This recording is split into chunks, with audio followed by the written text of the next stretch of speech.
대항해 시즌3 전쟁과 함께한 대항해 익스플로레이션 위드 워 1.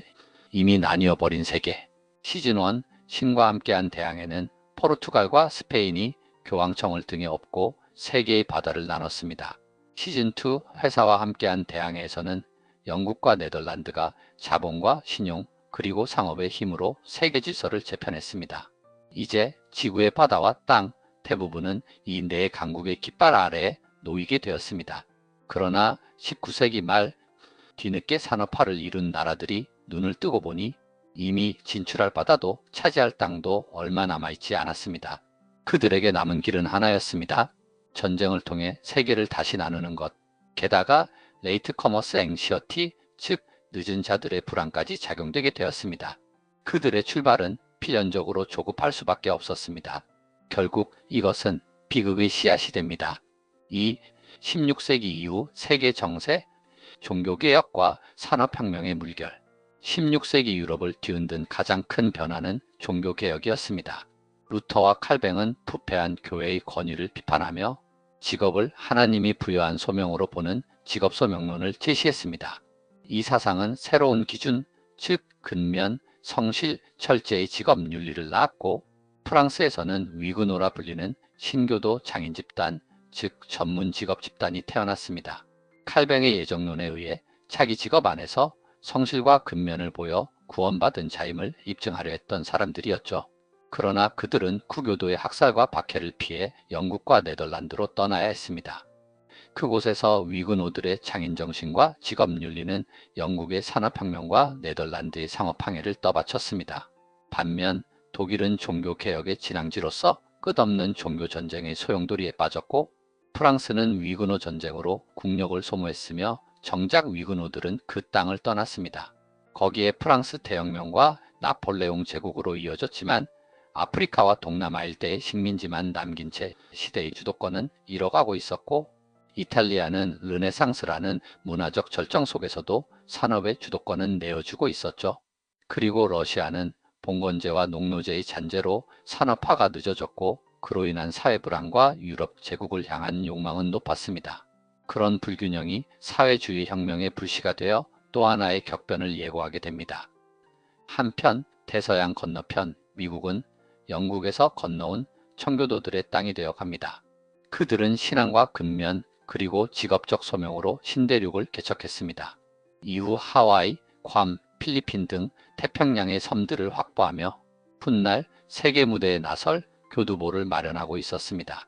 이처럼 종교개혁은 대항해의 실행은 물론 개척정신과 직업정신 개혁이 불씨가 되었고 그 불길은 오랜 길드의 전통과 맞물려 산업혁명이라는 거대한 변혁을 이끌어냅니다.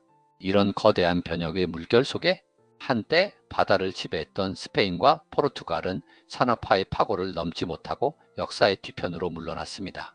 신의 이름으로 출항했던 대항해는 자본과 기계의 시대에 더 이상 앞으로 나아가지 못했죠. 반면 동양 문명권에서는 중국이 중앙 집권과 성리학의 틀 안에 갇혀 있었고 조선 역시 같은 배경과 신분제, 과거제의 울타리를 벗어나지 못했습니다. 도덕은 중시되었으나 기술과 실용은 억눌렸으며 노동은 천한 것이란 생각이 지배적이었죠. 이처럼 세계의 주도권이 한쪽으로 쏠린 사이 뒤늦게 눈을 뜬 나라들이 있었습니다. 그들의 이름은 독일과 일본이었습니다. 3. 뒤늦은 통일, 압축성장의 제국, 독일, 통일로 일어서다. 독일은 오랫동안 신성로마 제국의 이름 아래 분열되어 있었습니다. 종교전쟁의 피해는 막대했고 주변 강국들의 견제 속에 통일은 늦어졌습니다. 그러나 1871년 비스마르크의 철렬 정책으로 마침내 독일 제국이 통일됩니다. 늦게 출발했지만 그들의 산업화는 폭발적이었습니다.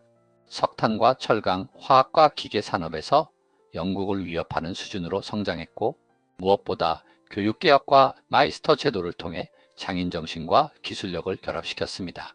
하지만 이미 세계는 영국, 프랑스, 네덜란드의 식민지로 가득 차 있었죠. 그들에게 남은 선택은 단 하나, 힘으로 세계를 다시 나누는 것. 경제력과 산업력을 자신감으로 착각한 지도층은 국민의 불안을 선동하며 전쟁을 선택했습니다. 합리보다 감정이, 외교보다 군비가 우위를 차지하던 시대. 그것이 곧 산업화된 제국의 또 다른 조상이었습니다. 4. 흑선의 충격, 일본, 묵은 잠에서 깨어나다. 일본은 오랜 전국시대를 지나 에도막부 체제 아래에서 스스로를 폐쇄한 채 살아가던 나라였습니다. 그러나 완전히 단절된 것은 아니었습니다. 나가사키의 대지마를 통해 네덜란드 상인들과 교류하며 난학이라 불리운 서구 문명과 과학을 받아들이고 있었습니다. 그 덕분에 일본은 동양에서 가장 일찍 서구 문명을 체감하고 반응할 수 있었습니다. 그리고 1853년 미국의 페리 제독이 쿠로우네를 이끌고 일본을 찾아왔습니다. 그 거대한 증기선의 굉음은 일본인들에게 문명의 큰 충격이었습니다.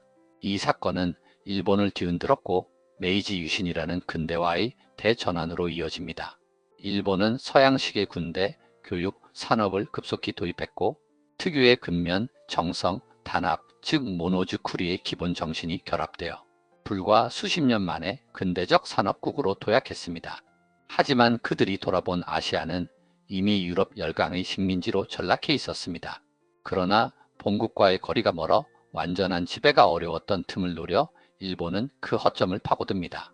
청일전쟁, 러일전쟁의 승리로 스스로를 아시아의 새로운 제국으로 자리매김했고 이때부터 일본의 선택도 독일과 같아졌습니다. 그리고 근면과 장인정신, 기술로 무장한 일본은 그 힘을 군부와 정치 권력의 손에 넘기게 됩니다. 기술의 나라가 군국의 나라로 바뀌던 순간 역사는 다시 폭주하기 시작했습니다. 5. 기술의 시대. 그러나 생명과 윤리에 대한 의식 부재.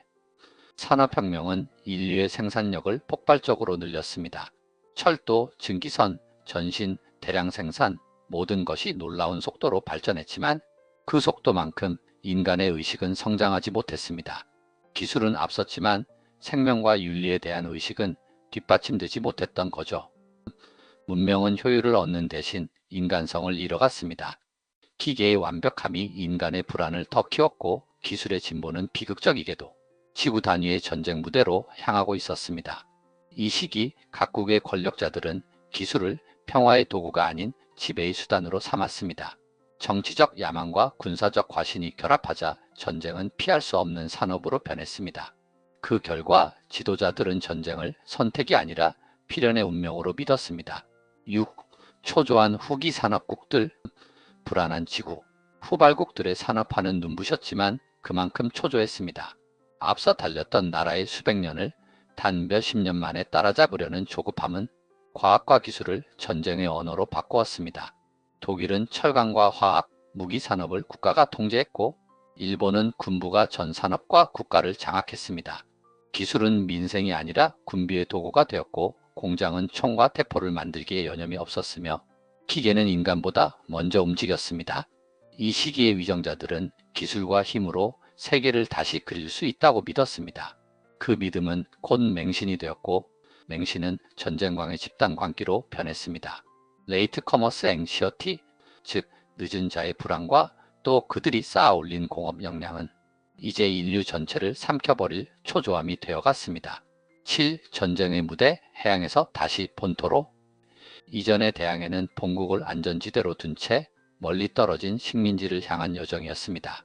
그러나 20세기의 전쟁은 달랐습니다. 이제는 바다를 거슬러 서로의 본국을 향해 총구를 겨눴습니다. 독일의 유보트는 대서양에서 영국의 숨통을 조였고 일본의 항공모함은 태평양을 넘어 미국의 진주만을 기습했습니다. 이제 대항해는 더 이상 탐험과 무역의 여정이 아니라 전쟁과 파괴의 항해로 변해가고 있었습니다. 8.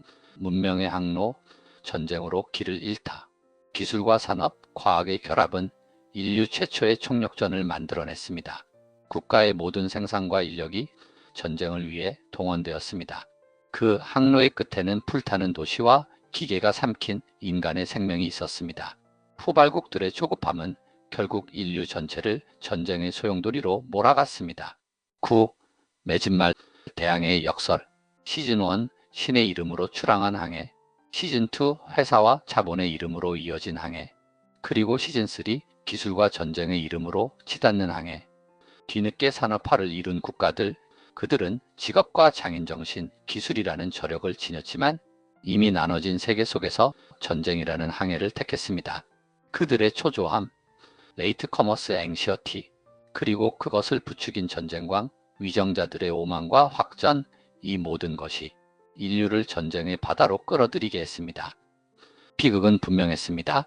기술은 앞섰지만 생명과 윤리에 대한 의식은 뒷받침되지 못했다는 점. 그 결과 대항해의 항로는 문명의 진보가 아닌 전쟁의 폭풍 속으로 향할 수밖에 없었습니다. 이제 대항해 시즌3 전쟁과 함께한 대항해를 마무리하며 우리는 다시 산업혁명의 심장부를 돌아보려 합니다. 전쟁이 인간의 손에서 기계의 손으로 넘어가게 된 계기는 아이러니하게도 전쟁의 희생자를 줄이기 위해 만들어진 무기 게틀링건에서 그 이야기가 시작됩니다.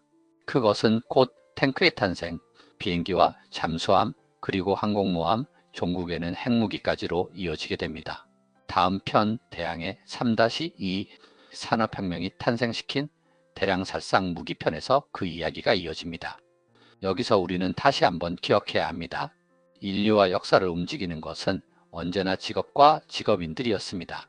직업에 대한 의식과 태도, 방향성이 탐험이든 개척이든 전쟁이든 평화든, 그리고 개인과 국가, 인류의 미래를 결정짓는 가장 큰 추력이 됨을 알아야겠습니다. 감사합니다.